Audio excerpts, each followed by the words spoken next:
Hi, I'm Jackie Keenan. In Chicago Business Today, huge bonuses at Blue Cross. 5 of the top 10 executives saw their pay double last year at the parent company of Illinois' biggest health insurer. That includes a nearly $16 million payment to former CEO Ray McCaskey, who retired in 2008.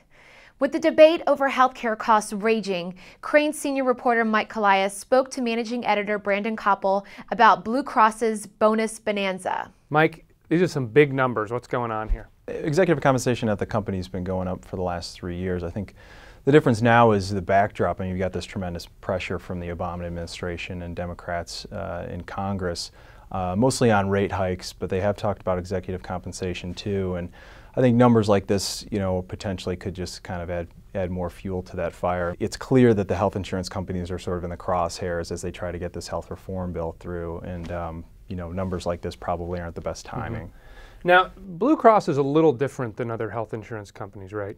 They're a mutual company, meaning they're owned by their policyholders. Are they a little more out of the limelight and maybe a little more out of the line of fire because of that? They have been, yes. I mean, their CEO, Patricia Hemingway Hall, was called to Congress last week along with all the other big ones. But they have been built below the radar just because they're the biggest of the not-for-profit blues companies, but they're so big that they are, roughly the same size from a membership standpoint as the other big insurance companies that are all publicly traded. And so, you find yourself comparing them to a publicly traded company, and it is a little bit different. I mean, they're policyholder owned, which means, their focus is really less on driving profits. They're really focused on improving operations for their customers and keeping rates in check for their policyholders. Right, and they're the biggest health insurer in Illinois, right? Yeah, by far, yeah. But you've written recently that health insurance rates, at least for individuals in this state, have been going up. So is that Blue Cross? Their rate increases were pretty moderate relative to a lot of the other players. Meaning like what? In the 10% range, some plans between 10 and 20%, which is a big increase, but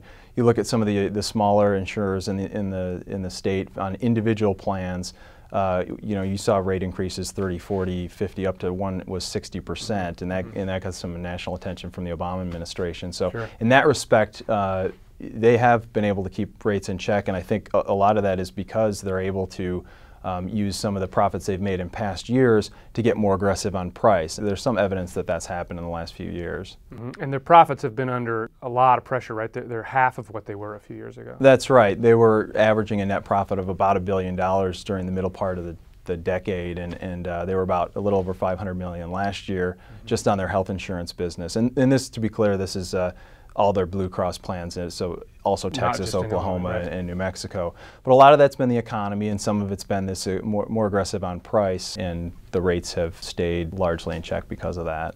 When they make that kind of money, what happens to that? Because obviously it's not, like you said, they're a nonprofit.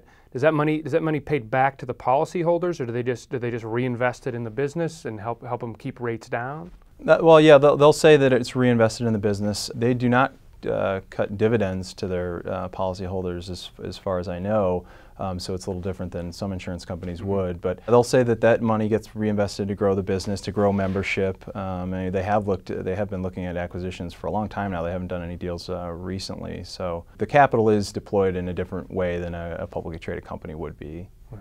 Okay. Thanks, Mike. Sure. And that's all for this edition of Chicago Business Today. For more on this story, be sure to check out Mike Callias' story in this week's print edition of Crain's. Thanks for watching. We'll see you tomorrow.